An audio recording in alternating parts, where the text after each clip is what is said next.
Good morning, everybody. Mike Vacchi, PrincetonTrader.com, here for NTMarkets.com with your Tuesday morning pre-market webcast. Okay, um, daily chart of the S&P E-mini futures, and we talked yesterday about whether the bears have the ability or the staying power to take out the 9-day simple moving average, which is the blue line. We stayed above there all day yesterday, um, but what we did yesterday was basically lower highs and lower lows. We spent most of the day yesterday being short. Um, what we're seeing now is another attempt, let me zoom this in one, to take out that 9-day. You've also got an attempt by the bears to convert the weekly pivot at 2050 half to resistance. If the bears are able to maintain price below weekly pivot, that's 2050 half, if they're able to do that today and close below the 9-day simple moving average, then they have a real opportunity to take control of at least the rest of this week and turn this week into a sell rally situation. Now, that's asking a lot.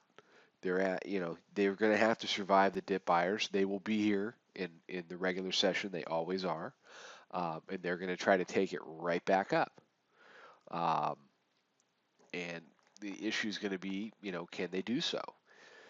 The key for me will be the first major push in the regular session. Okay, we're trading now about 42. We've traded as low as 37.75, so we've come about 5 handles off of the lows. If the bulls were able to get over 44 and make a run at 50, the bears are going to have to stand really tall up at the weekly pivot and shut it down. The reward for doing that would be 2 fails at the weekly pivot within 12 hours. It failed there about 3:30 this morning, basically on the Europe Open, and that would send a signal that maybe you have a little bit of a meaningful high. Weekly pivot had been support for the last few weeks. If it establishes itself as resistance, that is something that short traders can build upon, and it would make me a seller of rallies. Okay, I got long the first test of the weekly pivot last night. That's a trade that I always take because it's a very high percentage setup if you're trading along with the side that has been controlling the tape of late. Works every time until it doesn't work, which was last night. So the fact that that trade did not work and the fact that it tested and failed off the Europe Open puts me on notice that maybe the bears are getting ready to take this tape back.